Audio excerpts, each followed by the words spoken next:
To access all audiobook recordings without ad interruptions, please visit the links below. Thank you for your support. Bloodlands by Grover Furr. Chapter 14. Snyder's Accusations of Soviet Anti-Semitism in Bloodlands, Chapter 11. What is the truth? Quote, "And suddenly during this discussion of the prizes, Stalin turned towards the members of the Politburo and said, 'Anti-Semites have turned up in our Central Committee. It is a disgrace.'" End quote. Thus it was. Tikhon Kirinnikov, about his times and himself.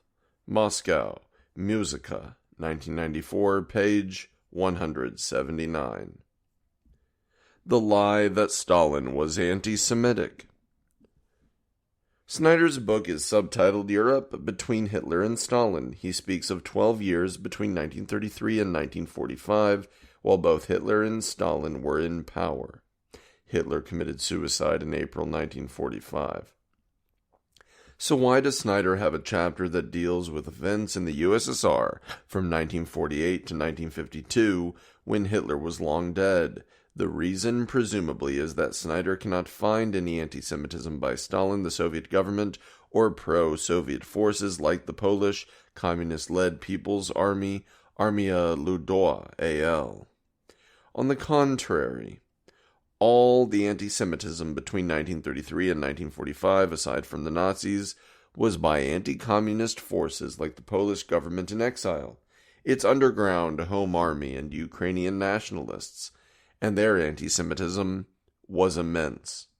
Snyder supports and is supported by the political forces in present-day Poland and Ukraine that are fiercely anti-communist. Snyder approves of that, but are also anti-Semitic in their unguarded moments. They revere and honor the anti-communist forces of the war and post-war period, but these forces, too, were violently anti-Semitic. Snyder obviously cannot document any Soviet anti-Semitism before 1945, or he would have done it, so Snyder tries hard to find anti-Semitic acts by Stalin and the Soviet leadership after 1945, even though this violates the parameters Snyder himself has chosen for his book. The final chapter in Snyder's book is titled Stalinist Anti-Semitism. If one is going to sustain a comparison between Hitler and Stalin as Snyder wishes to do, then it's important to claim somehow or other that Stalin was anti-Semitic. This is not easy to do, as the quotation from composer Tikhon Kirinnikov's memoirs above shows. There is much evidence that Stalin vigorously opposed anti-Semitism. There is no evidence that Stalin was anti-Semitic and consequently no reason to think that he was, but Snyder tries to square the circle anyway. We examine his logical contortions and falsifications in the present chapter. Did Stalin murder Solomon Meticulous? Snyder introduces the chapter as follows. Quote, "In January 1948, Stalin was killing a Jew. Solomon Meticulous, the chairman of the Jewish Anti-Fascist Committee and the director of the Moscow Yiddish Theater, had been sent to Minsk to judge a play for the Stalin Prize. Once arrived, he was invited to the country house of the head of the Soviet Belarusian State Police, Lavrentiy Savnava, who had him murdered along with an inconvenient witness. Meticulous' body, crushed by a truck, was left on a quiet street." End quote. This is false. Stalin did not order Meticulous to be murdered. The documents purporting to prove this are crude forgeries. This forgery has been discussed in Russia for over a decade. Yuri Mukhin discussed the evidence of the forgery in Ubitstvo Stalina I Beria, 2002. Mukhin has written some absurdities in his day, but his discussion of the Meticulous murder documents is very cogent. Zohoris Medvedev, a Soviet dissident with strong anti-Stalin and anti-communist credentials, wrote that he does not believe the story to be true either.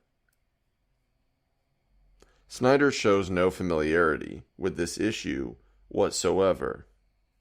Footnote. My Moscow-based colleague Vladimir L. Bobrov and I have an article pending publication that proves conclusively that the documents purporting to prove Stalin's murder of Meticulous are crude forgeries. End of footnote. Did Stalin's daughter overhear Stalin covering up Meticulous' murder? Quote, Svetlana Alyoeva, Stalin's daughter, overheard her father arranging the cover story for the murder with Savannah car accident. End quote. Here, Snyder is misleading his readers by a significant omission. In 1966, Svetlana Alyoeva, Joseph Stalin's only daughter, immigrated from the USSR to the West. In her first book of memoirs, 20 Letters to a Friend, published in 1967, a year after her arrival in the West, she wrote, quote, A new wave of arrests got underway at the end of 1948. Lovzovsky was arrested and Meticulous was killed. End quote. Footnote. Svetlana's chronology is confused here. There was no such clear connection among the events she cites, for Meticulous was killed on January 13, 1948, not at the end of the year. End of footnote. A footnote to this passage in the English edition, page 245, states that Meticulous died in mysterious circumstances in 1948. About a year later, Alyoeva published a second Alyoeva's volume of memoirs, only 1 year, 1969. Here she tells a very different story. Quote, One day in Father's dacha, during one of my rare meetings with him, I entered his room when he was speaking to someone on the telephone. Something was being reported to him and he was listening. Then, as a summary of the conversation, he said, Well, it's an automobile accident. I remember so well the way he said it. Not a question, but an answer, an assertion. He wasn't asking. He was suggesting an automobile accident. When he got through, he greeted me, and a little later he said Meticulous was killed in an automobile accident. End quote. Had Stalin's daughter somehow forgotten to mention this detail in her earlier account? That can hardly be the case. People do not forget details like the involvement of their father in a murder. Nor can people who hear only one side of a phone conversation tell whether a person is making a statement, is instructing someone else, or repeating a fact just heard from the other party. One thing is clear. In 1967, Alyoeva did not yet know that Meticulous had been murdered at all, much less that it was her father who had murdered him. Most likely she had been coached during the year between the two books. Her second volume was written after moving to the U.S. and befriending several virulent anti-communists, some of whom she thanks in the book. No doubt it was they who convinced her to put a different interpretation on what she had heard her father say in 1948. Despite its obvious lack of validity as evidence, some writers, Snyder among them, still cite Alyoeva's statement from only 1 year, while omitting any mention of her earlier statement in 20 Letters to a Friend. Footnote, e.g. Joshua Rubinstein and Vladimir P. Naumov, Stalin's Secret Pogrom, the Post-War Inquisition of the Jewish Anti-Fascist Committee, New Haven, Connecticut, Yale University Press, 2001, page 39. End of footnote. To do so is dishonesty of a high order, propaganda, not scholarship.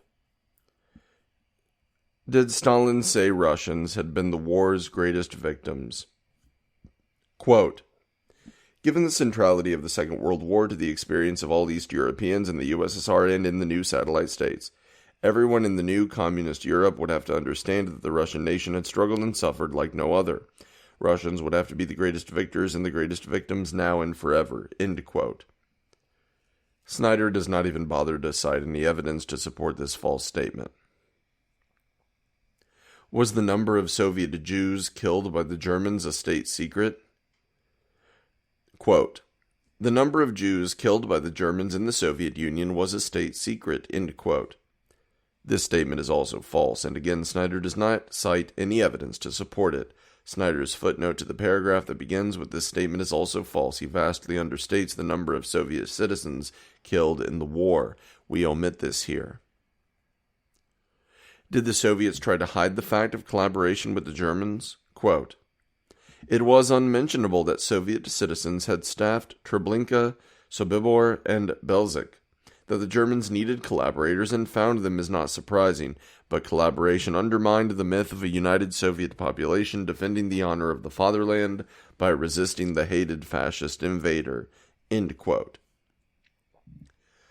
Another false statement, and again, Snyder cites no evidence. There was no myth of a united Soviet population. Trials of collaborators continued throughout the Soviet period, as did prosecutions of, and public attacks upon, Ukrainian and other nationalists who aided the Nazis and who found safe haven in the West. Some nationalist partisans were anti-Semitic. Quote, "In the Baltics and the Ukraine and Poland, some partisans were openly anti-Semitic and continued to use the Nazi tactic of associating Soviet power with Jewry." End quote. No reference given. This is a vast understatement. Baltic and Ukrainian nationalists were uniformly anti-Semitic during the German occupation. They participated in, and often initiated, mass murders of Jewish civilians, often outdoing the Germans in gruesome sadism. The same was true of most Polish nationalists, including the Home Army. Polish anti-Semitism. Pre-war Polish society was perhaps the most anti-Semitic society in the world. Polish Jews were not considered Poles and were subject to many kinds of discrimination. The Polish Catholic Church urged discrimination against Jews, the boycott of Jewish businesses, etc. During the war, Polish civilians carried out many murderous pogroms against Jews. Often the Germans had nothing to do with these attacks. Jewish memoirs repeatedly record that Polish Jews who left the ghettos were more afraid of Poles than they were of Germans. Polish civilians robbed, beat, and murdered Jews and turned them into the Germans. This last was very important, as Germans were not familiar with the clues of Jewish identity and often could not tell Polish Jews from Polish non-Jews. Poles were much more sensitive to these differences and could use their ability to blackmail Jews. Smalkowinikwo, the blackmailing of Polish civilians of Jews who managed to get outside the ghetto, took place everywhere. Footnote: Smolek means lard grease, that is, money. End of footnote. Polish civilians killed Jews to gain favor with the Germans, but also to steal their victims' possessions, homes, lands, belongings, money, clothes, or simply because they were Jews. Sometimes refined forms of torture were used. Jews were burned to death. Jewish women and girls were often raped before being killed, and so on. Polish nationalists are fond of pointing out the fact that Israel has named more Poles as righteous among the nations, persons who helped Jews during the war, than people of any other nationality. But many Poles who saved Jews during the war were hounded and persecuted by their Polish neighbors and other Poles who learned that they had helped to save Jews. Nationalist historians avoid this issue. Dariusz Libyanka, a researcher at the Polish Center for Holocaust Research, whose work Snyder cites in Bloodlands, writes, quote, Michael Borwitz, director of the Jewish Historical Commission in Krakow, said that after the war, those who had hidden Jews did everything they could to prevent their crime from being disclosed. Immediately after the release of the first ZKH documents and crimes of martyrdom, there began to occur paradoxical visits. People quoted by name, and mainly the benefactors, those who had rescued Jews, arrived depressed with reproaches that by publishing their crime, we were delivering them to the mercy of the revenge of their neighbors, and not only of their neighbors. In turn, with similar claims, there began to unexpectedly appear some rescued Jews sent to us by their benefactors. Still others, authors of written testimony, but at the time not yet published, came preventatively to prohibit their publication in the future. I and my colleagues were faced with the problem of squaring the circle, i.e. of publishing the names of those who had saved Jews and so exposing them to danger from other Poles, or of not publishing their names and so leaving their benevolence unrecognized. End quote. A Polish woman who saved Jews, Marisa Michalska, told one of those she was hiding that she had a guilty conscience for helping her Jewish wards. Quote, there were also those who, for religious reasons, thought that it was shameful to help us Jews. For example, Mary Michalska, a quite cultured person but overly pious, always held a guilty conscience that she had provided assistance to us. In conversation with me, she repeatedly stressed that she was praying that God would not punish her for having helped us. Leocadia Schmidt. End quote. Magakoska evidently got the idea that helping Jews was sinful from the anti-Semitic Polish Roman Catholic Church, whose influence intensified the ideological anti-Semitism of the Polish elites.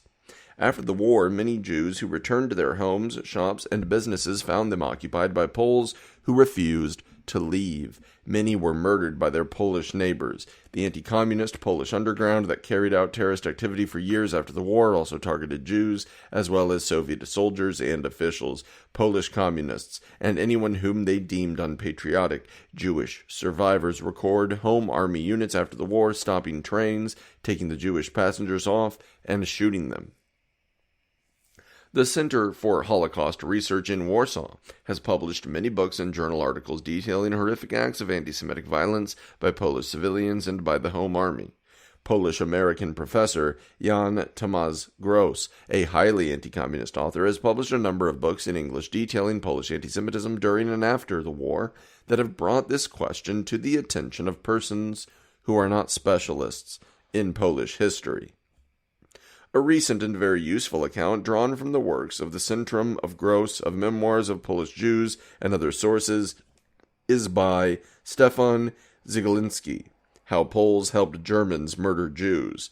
The title is misleading, however, as most of the accounts in the book deal with Poles, both partisans and civilians, murdering Jews on their own initiative without any encouragement or assistance, much less orders from Germans. Zielinski, who is the editor of the Polish edition of the French journal Le Monde Diplomatique, concludes his book with this damning statement, quote, "Therefore, logic forces us to ask the question against whom, above all, did Poles fight during the last war? Against the occupier, or also against their Jewish neighbors and fellow citizens?" End quote. Zielinski's book serves as an accessible introduction to the large body of research by scholars from the Centrum and of other works, such as memoir literature that is available only in Polish. Someone really should translate it. Most Jews in the former Kresy, as Western Belarusia and Western Ukraine were called by the Polish imperialists, welcomed the Red Army enthusiastically. There were many Jews in the Red Army, the NKVD, Soviet political police, and the Soviet administrative organs. Likewise, Jewish escapees from the ghettos and Jewish partisans joined the Soviet-backed People's Army, AL, while the Home Army rejected them at best and often murdered them. After the war, the communist administration arrested, tried, and punished Poles who participated in pogroms against Jews. Polish nationalists today do their best to minimize Polish anti-Semitism by ignoring it, by falsely claiming that the Germans instigated pogroms by Polish civilians, or by blaming the Jews themselves for being disloyal to Poland. Polish nationalists never discuss the official racism against Jews by the pre-war Polish government, the role of the Polish schools and Roman Catholic Church leadership in actively promoting anti-Semitic ideas, or the admiration of many in the Polish elite for Adolf Hitler's anti-Jewish campaigns. Why any Polish Jews should have been loyal to the racist Polish state is the real question never explained. Discussion of the official anti-Semitism under the Second Polish Republic and the Home Army and other Polish formations during and after the war, and of the phenomenal level of anti-Semitism among the Polish population, makes the Soviet Union and communist Poles look very good by comparison. Who was harmed by Soviet occupation? Quote, "No Soviet account of the war could note one of its central facts. German and Soviet occupation together was worse than German occupation alone." End quote. This has to be one of the most cynical statements in this highly dishonest book. Snyder makes no argument and cites no evidence to support it. The reality is just the opposite. German and Soviet occupation together was far, far better than German occupation alone. Had the Soviets not driven the Germans out, the Germans would have killed not just the millions of Poles and Soviet citizens they did kill, but almost all of them. That was Hitler's expressed aim. The Soviet retaking of areas formerly occupied by the Germans was certainly far better for Jews, communists, and all those who were fighting or resisting the German occupation. The Red Army saved the majority of Poles, Belarusians, Ukrainians, Russians, and Jews from annihilation or, at best, slave labor. Footnote. See the Nazi Generalplan Ost. End of footnote. For example, most of the members of the anti-communist Home Army surrendered in early 1945 when ordered to do so by the London Polish government and either lived peacefully in post-war Poland or chose to immigrate. Had the Red Army not liberated Poland, the Germans would eventually have captured and killed them. In the article cited previously, Grzegorz Mojtyka, an anti-communist and researcher whose work Snyder recommends, says that it was the Red Army that stopped the pro-Nazi Ukrainian nationalists from slaughtering even more Polish civilians, and that thousands of Poles joined the pro-Soviet partisan movement as a result. Of course, the Soviet occupation was indeed worse for some people, for Poles who were prosecuted for anti-Semitic and or anti-communist crimes, for those who had collaborated with the Germans. Though it is not clear how many of even these Poles would have survived if Germany had won the war, for those who fought in or supported the underground anti-communist terrorist movements. In short, the Soviet occupation was worse for fascists, anti-Semites, and those who fought for the restoration of capitalism. The political tendency of Bloodlands is aimed to please these very forces, who are honored as freedom fighters by today's nationalists in Poland, the Baltics, Ukraine, and to a lesser extent in Belarus.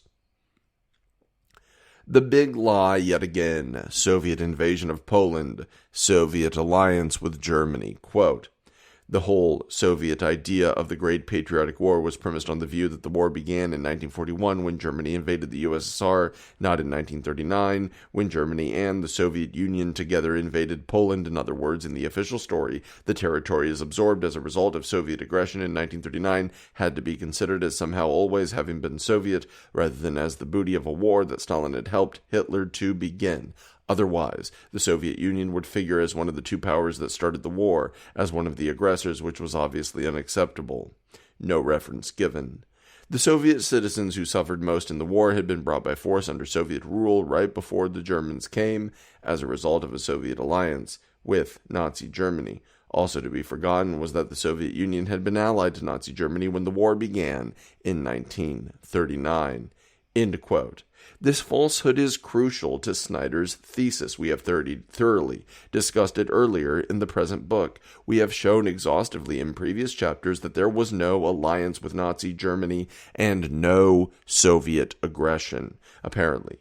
Snyder thinks that his readers will believe this falsehood if he repeats it often enough. This is the technique of mind-numbing repetition called the big lie that Adolf Hitler advocated in Mein Kampf. The following sentence begs for a little more comment. Quote, in the official story, the territories absorbed as a result of Soviet aggression in 1939 had to be considered as somehow always having been Soviet, rather than as the booty of a war that Stalin had helped Hitler to begin, end quote. Snyder is referring to Western Ukraine and Western Belarusia, which had been the booty of a war, all right, the booty of the Polish imperialist invasion of Russia in 1919 to 1921. Poland had taken these lands by force then and lost them again in 1939. Evidently, Snyder hopes that his readers will be ignorant of this history. And of course, it was not Stalin who had helped Hitler to begin the war. The British, French, and Polish governments did that. They encouraged Hitler's aggression with the Munich Accord. Then they torpedoed collective security against Hitler despite the Soviet struggle to convince them of its necessity. We have discussed this with evidence in previous chapters.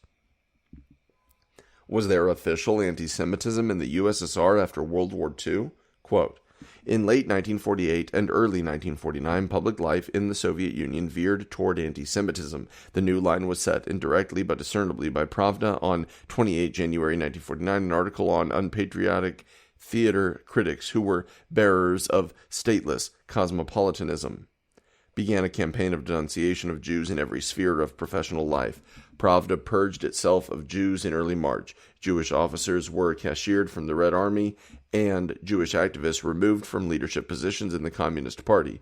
Jewish writers who had taken an interest in Yiddish culture or in the German murder of Jews found themselves under arrest. As Grossman recalled, throughout the whole of the USSR, it seemed that only Jews thieved and took bribes, only Jews were criminally indifferent towards the suffering of the sick, and only Jews published vicious or badly written books. Sources, note 12, page 502. On the Pravda article, see Kostrichenko, Shadows 152, on the decreased number of Jews in high party positions, 13% to 4% from 1945 to 1952, see Kostrichenko, 352. The Grossman quotation is from Chandler's translation of Everything Flows, end quote.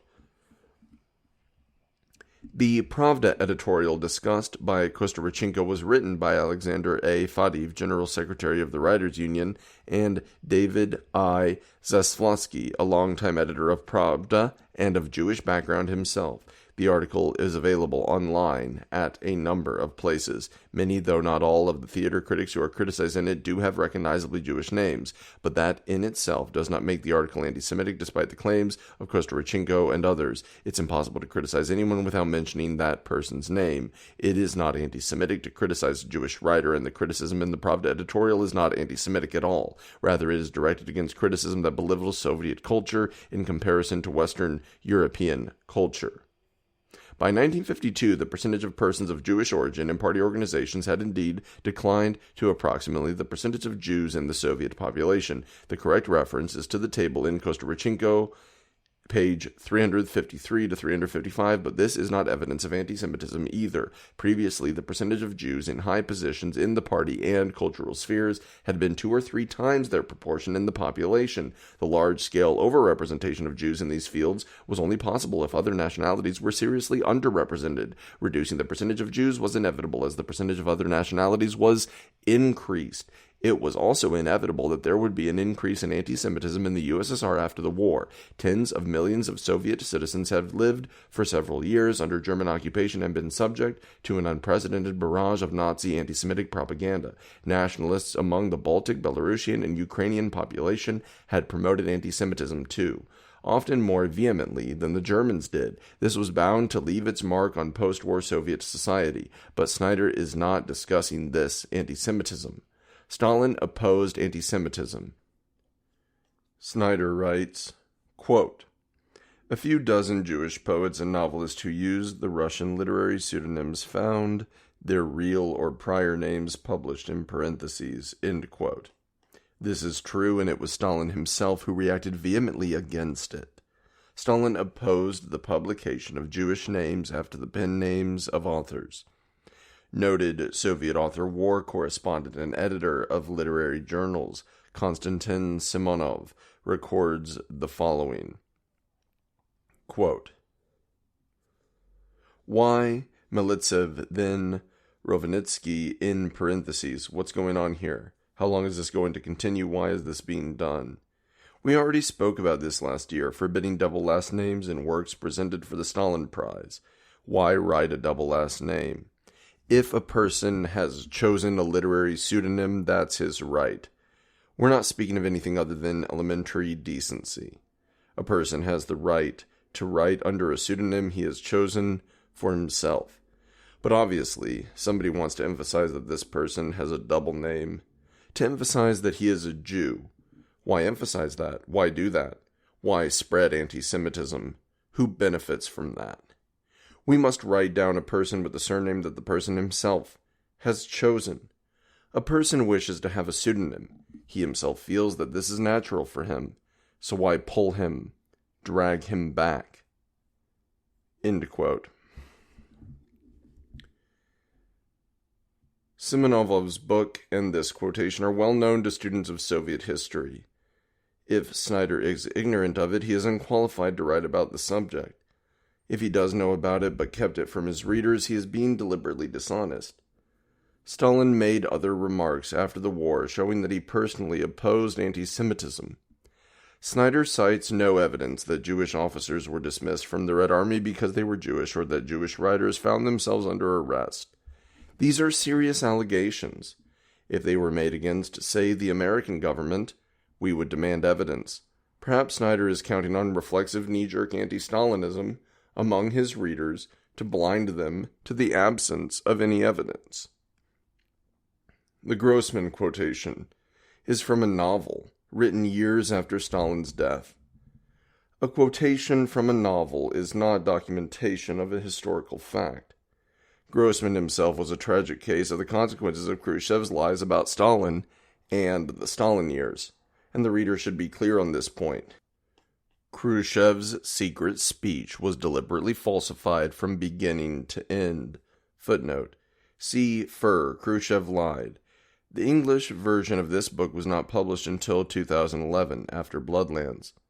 But the Russian version was published in 2007, long before Bloodlands. Snyder should have known about it. End of footnote.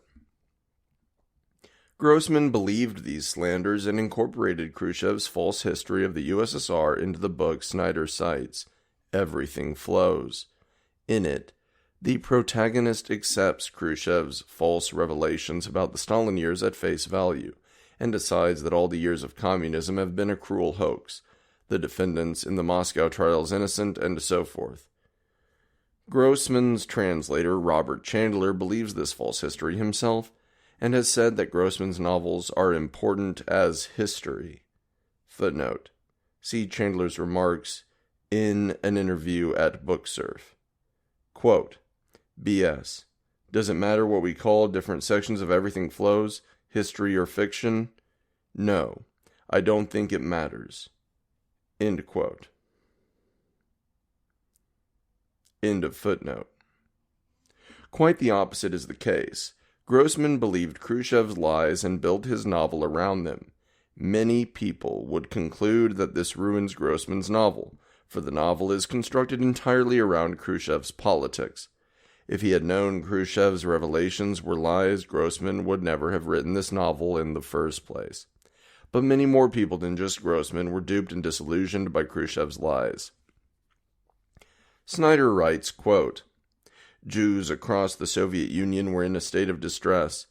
The MGB reported the anxieties of the Jews in Soviet Ukraine, who understood that the policy must come from the top and worried that no one can say what form this is going to take. Only 5 years had passed since the end of the German occupation. For that matter, only 11 years had passed since the end of the Great Terror. End quote. Source, note 13, page 502. For the MGB report, see Kostorchenko, page 327. The letter in question does indeed show that some Jewish nationalists in the western Ukrainian city of Chernovsky reacted negatively to the line on Soviet patriotism of the anti-cosmopolitan campaign. However, according to the letter, not all the Jewish figures quoted considered it anti-Semitic. Some of them simply thought it was anti-Marxist. Benjamin Pincus, professor of Jewish history at the Ben-Gurion University in Israel, states that, quote, It is important to emphasize that in these attacks, the anti-cosmopolitanism campaign, there was no anti-Jewish tone, either explicitly or implicitly. End quote. Footnote. The Jews of the Soviet Union, The History of a National Minority, Cambridge University Press, 1989, page 152. Pincus shows that some Jews took an active part in the anti-cosmopolitanism campaign, page 157. Pincus also argues that Jewish writers were attacked more frequently and perhaps more intensely. So, the anti-cosmopolitan campaign may not have been entirely free of anti-Semitism, but it was not official anti-Semitism. End of footnote.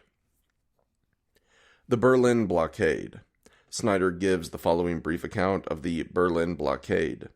Quote, The Western Allies had announced that they would introduce a new German currency, the Deutschmark, in the zones they controlled. The Soviets blockaded West Berlin with the evident goal of forcing West Berliners to accept supplies from the Soviets and thus accept Soviet control of their society. The Americans then undertook to supply the isolated city by air, which Moscow claimed could never work. In May 1949, the Soviets had to give up the blockade. The Americans, along with the British, proved capable of supplying thousands of tons of supplies by air every day. In this one action, goodwill, prosperity, and power were all on display. End quote. This is false. Soviet control of their society was not at all the Soviet goal. Even Snyder does not claim he can demonstrate this by calling it the evident goal. Snyder has distorted what the Berlin crisis was all about. Historian Jeffrey Roberts describes it as follows, quote, Although termed a blockade by the West, the Soviet action consisted of a limited set of restrictions on land access to the western sectors of Berlin from West Germany. It did not preclude supplies to West Berlin from the Soviet zone of occupation, which continued to trickle into the city, nor was air access prohibited, hence the famous airlift. The goal of Stalin's pressure tactics was to force the Western Allies to rescind their London communique and to return to the CFM, Council of Foreign Ministers negotiating forum. Stalin was quite frank about his aim in two conversations he held with the British, French, and American ambassadors in August 1948. In January 1949, Stalin made this position public when he agreed with a Western interviewer that the blockade would be lifted if the West agreed to convene another CFM session devoted to the German question.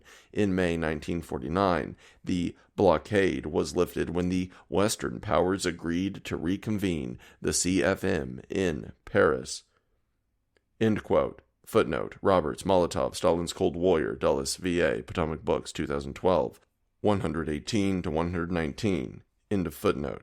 Snyder does not mention the fact that it was the Soviet Union that offered to reunite Germany, something all Germans wanted, but the Western Allies refused. Snyder falsifies again about Litvinov's dismissal. Quote, he, Molotov, had been appointed to the job, Soviet foreign minister, in 1939, in part because he, unlike his predecessor, Litvinov, was not Jewish, and Stalin had then needed someone with whom Hitler would negotiate. End quote. We have exposed this falsehood in a previous chapter. There is no evidence to support it. It seems that Molotov was appointed because Stalin wanted desperately to conclude a treaty for mutual defense not with Hitler, but with the West, and Molotov was the person closest to him. Quote, it was very dangerous to be a Jew in post-war Poland, though no more so than to be a Ukrainian or a German or a Pole in the anti-communist underground. End quote. This is a striking admission by Snyder, though he appears to be unaware he has made it. Snyder is comparing the situation of Jewish civilians, who he admits were subject to murderous anti-Semitic pogroms by Poles in Poland, to armed terrorists who were, of course, being hunted by the police. Many of these terrorists had collaborated with the Germans. Some Home Army men had done this, as had virtually all the Ukrainians and Germans in what Snyder calls the anti-communist underground. Many of them had participated in the Holocaust, and or themselves taken part in the murder of Polish, Ukrainian, and Russian civilians. It was right that it be dangerous for them, just as it was wrong that there was so much Polish anti-Semitism, that it was dangerous for Jews in Poland in this passage, and in fact throughout Bloodlands. Snyder is clearly doing propaganda work for rehabilitating pro-Nazi anti-Semitic forces in Eastern Europe who are considered heroes by today's right-wing Eastern European nationalists. Of course, these forces were also anti-Soviet, which is the reason Snyder minimizes their crimes.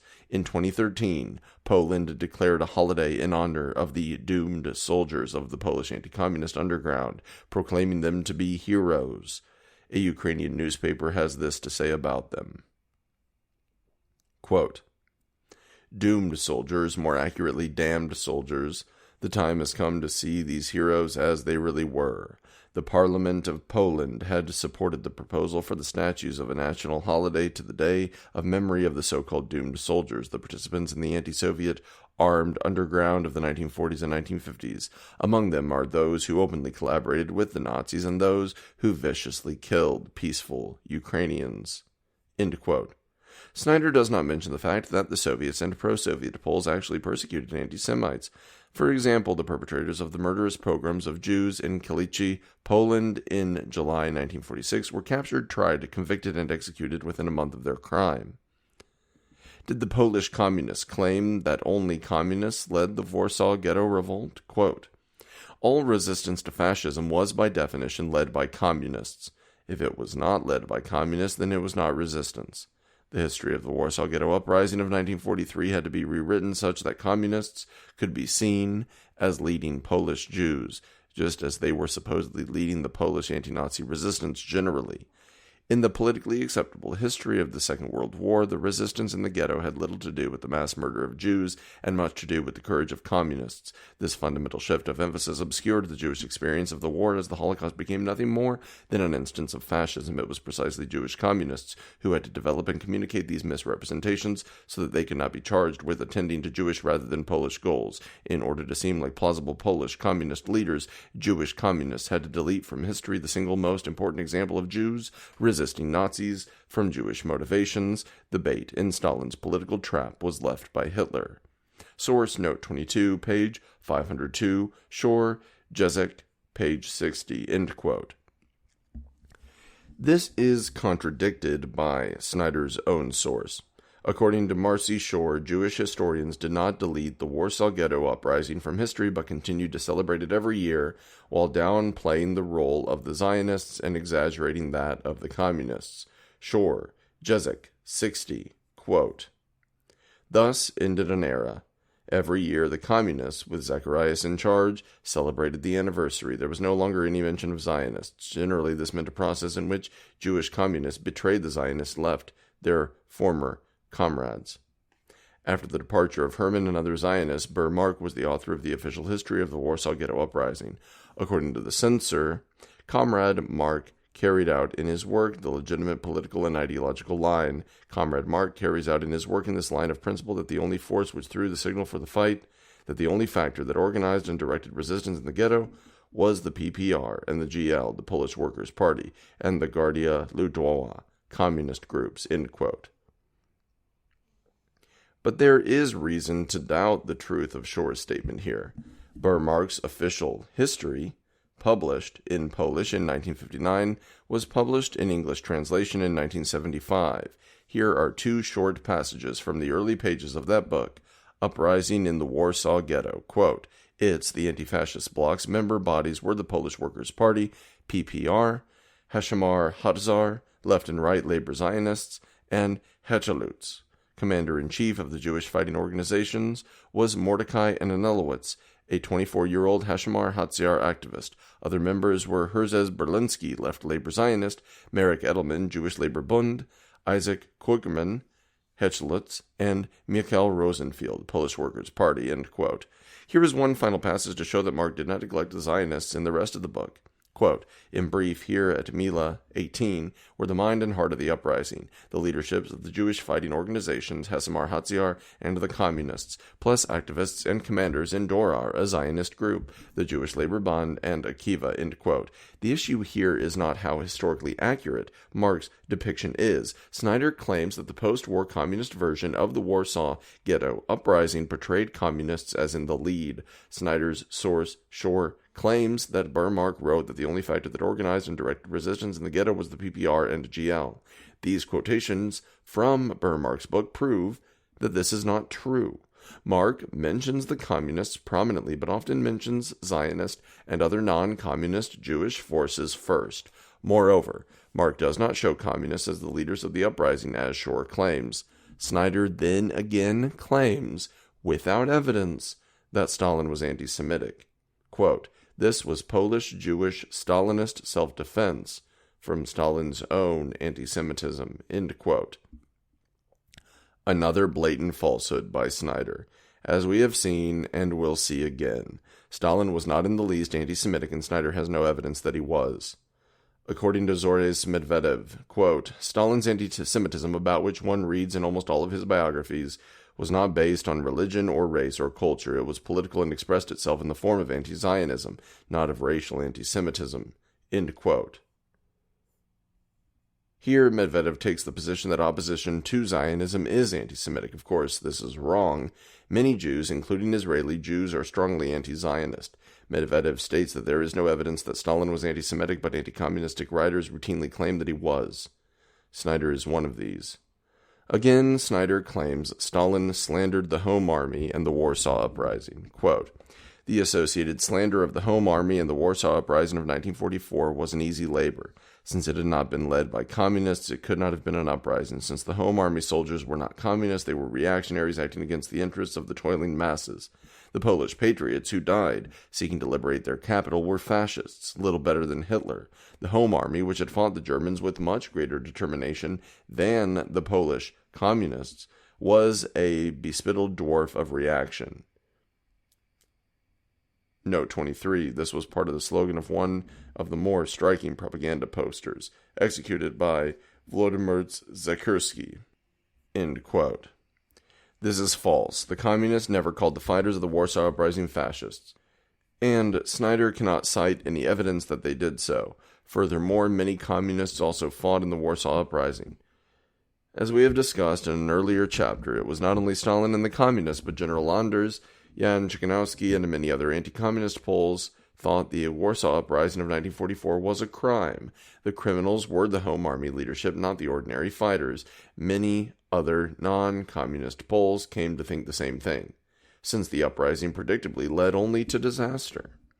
There is no question that the Home Army fought to restore pre-war Poland, a violent imperialist regime, racist against Jews, Ukrainians, and Belarusians, and hostile even to the Polish trade union movement. Snyder cites no evidence at all for his claim that the Home Army fought the Germans with much greater determination than the Polish communists of the People's Army.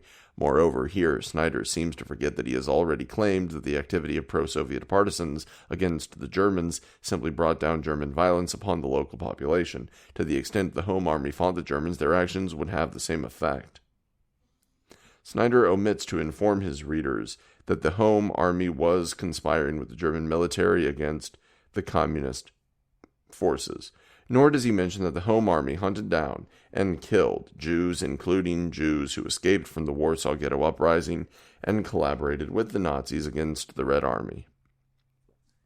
Should Stalin have left terrorists alone because a few of them had once tried to save Jews? Quote, Berman, a very intelligent man, understood all of this as well as anyone could, and he brought these premises to their logical conclusions. He presided over a security apparatus that arrested members of the Home Army who had accepted the special assignment of saving Jews. End quote. This is a dishonest statement. Snyder apparently wishes to imply that Polish communist security arrested some Home Army men because they had been assigned to save Jews. Snyder does not say this in plain language because it is untrue. Does he then wish to imply that accepting the special assignment of saving Jews should have exempted them from arrest, no matter what else they did? Snyder gives no note or citation of evidence for this statement. He does not tell us the names of any of these Home Army men, but one of them, if not the only one, was Witold Pilecki. Pilecki did indeed struggle to save Jews, but he also remained in post-war Poland as a leader of a violent underground terrorist Home Army which murdered thousands of Poles, Jews, and Soviet citizens. This is what he was tried and executed for in 1949. No country, capitalist or communist, permits underground terrorists to roam and murder freely. Zielinski's book gives many examples of wartime and especially of post-war murders of Jews, communists, Soviet citizens, and others by underground terrorists of the Home Army, the NSZ, National Armed Forces. There is at least one book that gives names and details about more than 1,000 members and veterans of the pro-communist People's Army murdered by these underground anti-communist nationalist groups after the war's end. Snyder lies about purge of the Polish Communist Party. Quote, Polish communists who were in power in the late 1940s usually knew from personal experience just what had happened to their comrades in the 1930s. Back then, Stalin had sent a signal. Polish communists had dually denounced each other, which led to mass murder and the end of the party itself. End quote. Source, note 30, page 503. This explanation of the absence of a communist blood purge in Poland can be found inter alia in Luke's Bruch 47. One Polish communist leader apparently murdered another during the war. This too might have bred caution. Evidently, Snyder has invented this falsehood. There has never been any evidence that Stalin gave such a signal. Luke's Bruch, the correct page reference to it is page 43, not 47, says nothing about a signal from Stalin about Polish communists duly denouncing each other, mass murder, or anything of the kind. The Doctor's Plot. Snyder spends more space on this event than on any other in this chapter. He gets virtually everything wrong, as he has so many times before. It is hard to believe that Snyder has studied the Doctor's Plot himself. He appears to rely instead on the extremely anti-communist and incompetent secondary accounts by Brent and Naumov and by Arno Lustiger. But Snyder, not they, is responsible for what goes into his book. Quote, Sherbakov had died the day after he had insisted against doctor's orders on taking part in a Victory Day parade. End quote. Source, note 39, page 503. On the Victory Day parade, see Brandenburger Last Crime 139.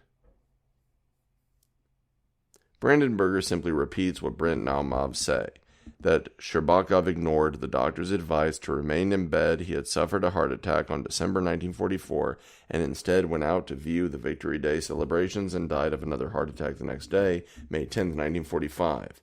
But neither Brandenburger nor Brent Naumov cite any evidence for their contention that Sherbakov ignored the doctor's advice, A.N. Ponomarev, author of the only full-length biography of Shcherbakov, had access to evidence from the Moscow Party archive and from the Shcherbakov family.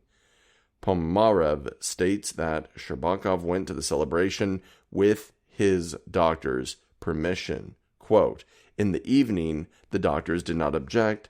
Alexander Sergeyevich, together with his wife, drove from his dacha to the capital, spent a while on the streets and in the squares, rejoicing together with the Muscovites over the long-awaited victory. End quote. Ponomarev is honest enough to admit that he is not certain about this, since the testimony came a few years later, during the investigation of the doctor's plot. How then can Brandenburger, Brent, Naumov, and Snyder claim without qualification that Shcherbakov's doctors did object? In the case of Zhdanov, things are clear, and again Snyder gets them wrong. Zhdanov, too, had ignored doctor's orders to rest. This can only be a deliberate falsehood either by Snyder or by his source. Snyder cites the Brent Naumov book, so he must know that even this dishonest book discusses how the doctors in charge of treating Zhdanov allowed him to leave his bed and walk around, despite the fact that the consulting cardiologist, Dr. Lydia Timoshuk, determined that Zhdanov had suffered a recent heart attack and recommended strict bed rest. There really was a doctor's plot against Zhdanov. In fact, there was indeed a conspiracy among Zhdanov's doctors to mistreat Zhdanov, to deny that he had suffered not just one heart attack, but two recent ones and possibly a third the month before, to ignore the diagnosis of Dr. Timoshuk, the cardiologist, and therefore to allow Zhdanov to get out of bed. The direct result of this was Zhdanov's death. Genid Kostorenko quotes from Dr. Vinogradov's note to Beria on March 27, 1953, quote, all the same, it must be admitted that A.A. Zhdanov did have a heart attack, and the denial of this fact by myself, Professor Vasilenko, and Egorov, and Doctors Mayorov and Karpai was a mistake on our part. We had no evil intention in making our diagnosis and our treatment, end quote. Brent and Naumov claim to have had access to an even earlier document in which Vinogradov makes the same admission, quote, on November 18, 1952, Vinogradov was still available to deny a premeditated plot to kill Zhdanov. Quote, I allowed a mistake in the diagnosis that led to grave consequences and then to Zhdanov's death. There was no evil plan in my action. I want only to repeat that at the basis of this crime, its original source was medical error that I allowed as a consultant, leading the treatment of A.A. Zhdanov, end quote. Brent Naumov, 231, end quote. A semi-official collection of documents cites the following original, quote, I admit that it was my fault that A.A. Zhdanov's life was shortened. In the course of treating him, I made a mistake in diagnosis, which led to serious consequences and then to his death. There was no evil intent in my actions, end quote. Therefore, there really was a doctor's plot against Zhdanov in 1948. Vinogradov admitted that the consulting doctors ignored the findings and recommendation of the cardiologist Dr. Timoshuk. The only question is whether Vinogradov and the others did this, as Vinogradov claimed, to hide my mistake in order to protect myself and those who had taken part in Zhdanov's treatment, or whether they had deliberately killed Zhdanov. Understandably, the Soviet investigators had to investigate the latter possibility. The job of policemen is to be suspicious. If medical doctors in the United States today were to make such an admission, they would certainly be stripped of their licenses to practice medicine and face criminal prosecution and civil lawsuits. Snyder must have known this, since both Brent, Naumov, and Koroshenko relate it. Moreover, many of the primary sources, including this document, have been publicly available for years. But Snyder failed to tell his readers the facts about this important question. Did Stalin order the doctors to be beaten in 1952? Quote, in autumn 1952, several more Soviet doctors were under investigation. None of them had anything to do with Zhdanov or Shcherbakov, but they had treated other Soviet and foreign communist dignitaries before their deaths. One of them was Stalin's personal doctor, who had advised him to retire in early 1952. At Stalin's express and repeated orders, these people were beaten terribly. Source, note 46, page 503, quotation Brent, plot 250, end quote. Snyder gives no evidence for the claim that Stalin ordered the doctors to be beaten. Neither do Brent and Naumov, who state that the doctors were beaten to a pulp, but give no reference. This opens up an interesting mystery. On August 22, 2011, a purported letter to Beria from Sergei A. Golidze, deputy head of the MVD at the time and dated March 26, 1953, was published by Memorial Society official researcher Nikita Petrov in Novaya Gazeta. This is an ideologically anti-communist newspaper, of which Mikhail Gorbachev is part owner along with a Russian billionaire. While Memorial is a highly anti-communist research institution, neither has any reputation for historical objectivity. In this letter, Golidze supposedly claimed that Stalin himself had told him to beat suspects with deadly beatings. Is this document genuine? Petrov claims that he found it in the 1990s, but does not explain why he waited until 2011 to publish it. It is not mentioned in the Memorial-sponsored volume, Lavrenti Beria Part 1, published in 1991, where documents 5 and 6 deal with the doctor's plot, nor is it in the 1,085-page volume of Beria-related documents published in 2012. Petrov quoted from it in an earlier article in Novaya Gazeta of October 16, 2008, but did not publish it at the time. Instead, he published an often reprinted reproduction, the so-called torture telegram of January 10, 1939, along with a handwritten facsimile of a letter from Simeon Ignatiev to Stalin of November 15, 1952, that does not mention beatings. All this raises suspicion about whether this document is genuine. Even if it is, the further question is, was Golidze telling the truth? The truth is, it is impossible to say. Anti-Stalinists have every reason to fabricate documents to make Stalin look bad, and have done so. Golidze, if he did write this letter, had every reason to pass the blame for mistreatment of the doctor prisoners onto the dead Stalin, since doing so might help him avoid punishment. Golidze was one of 6 MGB officers shot in December 1953 for their association with Lavrenti Beria. The historian's dictum, testis unis, testis nullus, applies here too. 1 witness is never enough to establish a fact. Source, criticism, and obligation for every responsible historian is essential here, and once again, Snyder fails to give us any. Snyder also fails to inform his readers of this passage in his daughter's memoir. Quote, "The case of the Kremlin doctors was underway that last winter. My father's housekeeper told me not long ago that my father was exceedingly distressed at the turn events took. She heard it discussed at the dinner table. She was waiting on the table as usual when my father remarked that he didn't believe the doctors were dishonest and that the only evidence against them, after all, was the reports of Dr. Timashuk." End quote. Footnote, 25 Letters to a Friend, page 207, end of footnote. Snyder quotes Svetlana Aliyuva's memoirs elsewhere, so why not here? Obviously because this quotation would cast doubt on Stalin's guilt in the doctor's plot case. Brent Naumov also failed to cite this passage, no doubt, for the same reason. We have seen above that Snyder quotes from Svetlana Aliyuva's writings, but only when they have an anti-Stalin tendency. When they do not, or as here, when they contradict an anti-communist story, Snyder ignores them. This is not the way a historian is supposed to act. Snyder is writing not history, but anti-communist propaganda with footnotes. Snyder falsifies Stalin's words. Snyder states, quote, "Stalin, a sick man of 73, listening to no counsel but his own, pushed forward. In December 1952, he said that every Jew is a nationalist and an agent of American intelligence, a paranoid formulation even by his standards." End quote. Source, note 49, page 503. For every Jew, see Rubinstein, Pogrom 62. Rubinstein does have this quotation, but it is a lie. Rubinstein refers to the source, the memoirs of Minister Malchev, about a December 1st, 1952 meeting during which Stalin said, quote, "Every Jewish nationalist is an agent of American intelligence. Jewish nationalists consider that their nation was saved by the USA. There one can become a rich bourgeois, etc." Isternik, 5, 1997, 140 to 141, end quote. By Jewish nationalist, Stalin clearly means Zionist. Since April 2008, there has even been an internet page exposing this misquotation, which it attributes to Brent and Naumov. But as recently as April 2012, Snyder was repeating this false quotation in the standard talk he was giving about Bloodlands. Footnote. When Snyder repeated this lie during his talk on April 17, 2012 at Keene University, I called from the floor, "That's not true." Snyder's reply was, "Yeah, sure." End of footnote.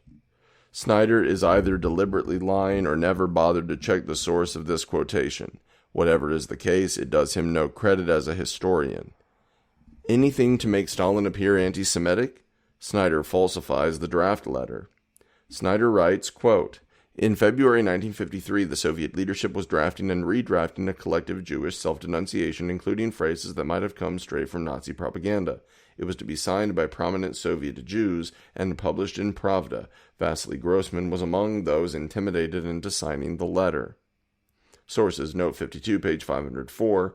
On the drafting and redrafting, see Kosterichenko, pages 470 to 478. On Grossman, see Brandenburger Last Crime, 196. See also Lukes, Bruch, 47. In an article published in 2009 when Bloodlands must have been nearing completion, Snyder wrote, quote, "In early 1953, the Soviet leadership was circulating a petition among prominent Soviet Jews who were to apologize to Russians for claiming that Jews had suffered and thank Russians for saving them." End quote. Snyder's characterization of the unpublished letter is false. The letter in question says nothing whatsoever about any apology to Russians or to anyone else. It says nothing about claiming that Jews had suffered. It says nothing about thanking Russians or anybody for saving them. It does not contain any Jewish self-denunciation, whatever that might mean. It contains no phrases that might have come straight from Nazi propaganda. Of course, Snyder's readers will have no idea that he is lying, and here I say lying advisedly because it is not credible that Snyder has simply failed to read the letter himself. But Snyder's readers will not have read the letter. What's more, Snyder has failed to inform them where they might read it. The first draft of the letter in question is translated into English in Brent Naumov 300 to 305. Snyder cites this book, but Snyder does not inform his readers that they can read this letter there. Could that be because anyone who does read the letter would see that Snyder is not being truthful about it? Nor was it the Soviet leadership that was circulating this letter. Dmitry Shapailov, one of the secretaries of the CPSU, and N.A. Mikhailov, head of the Agitprop section of the party, sent it to Malenkov, who was in the leadership of the party, the Politburo. Neither Shapailov nor Mikhailov was in the Soviet leadership. After criticism by Ilya Ehrenberg, a second draft was sent to Mikhailov by Shapailov, but never circulated farther, much less printed. Here is what Lazar Kaganovich told Felix Chuev about this letter.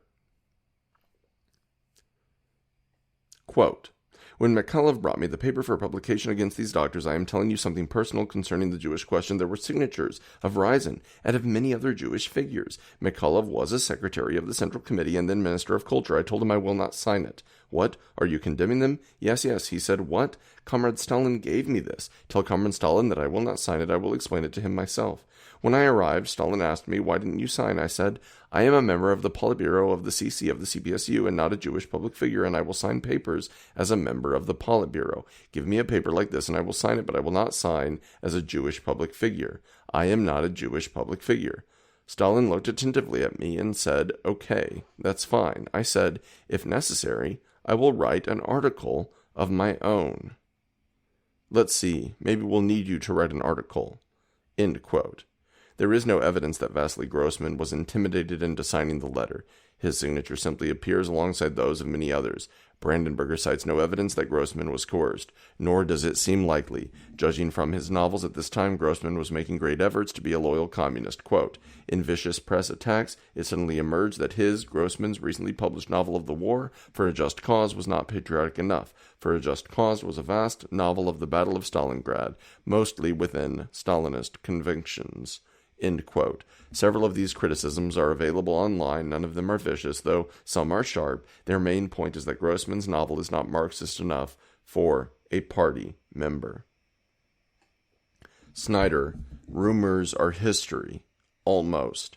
Snyder writes, quote, judging by the rumors circulating at the time, Soviet citizens had no trouble imagining the possible outcomes. Doctors would have been show-tried with Soviet leaders who were their supposed allies. Remaining Jews would have been purged from the state police and the armed forces. The 35,000 Soviet Jewish doctors, and perhaps scientists as well, might have been deported to camps, and perhaps even the Jewish people as such would have been subject to forced removal or even mass shootings. End quote. It is true that rumors like this circulated at the time in the USSR.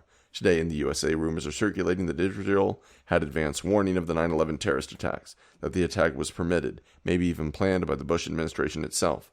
that the Twin Towers were demolished not by jetliners' impacts, but by explosive charges, carefully placed in advance, etc.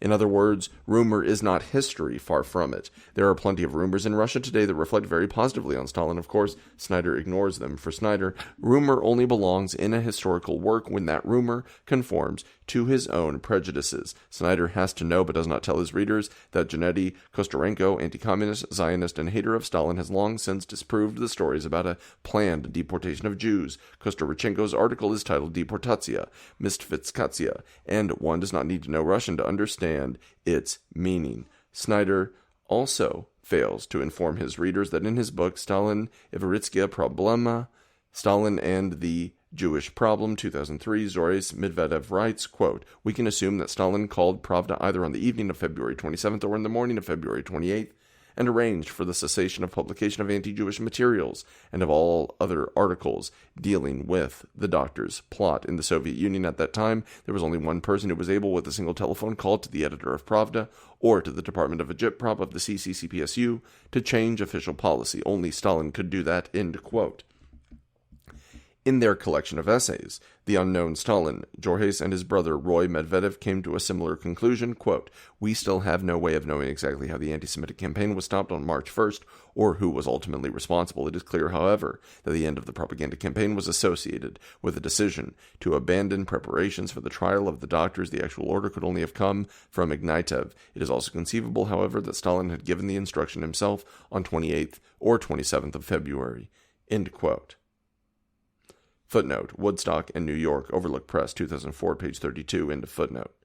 It appears more than likely that Ignatiev would have sent such an order without, at least, obtaining Stalin's approval. The Medvedev volumes are very well known, but Snyder does not mention these passages, incompetence or deliberate deceit. Snyder still believes Khrushchev's secret speech, quote, "He, Nikita Khrushchev, even revealed some of Stalin's crimes in a speech to a party congress in February 1956, end quote. No, he did not. The evidence proving Khrushchev's famous secret speech was falsified from beginning to the end was published in Russian in late 2007. Long before Snyder's book was completed, if Snyder did not know about this, he is incompetent to write about the matter." End of chapter 14.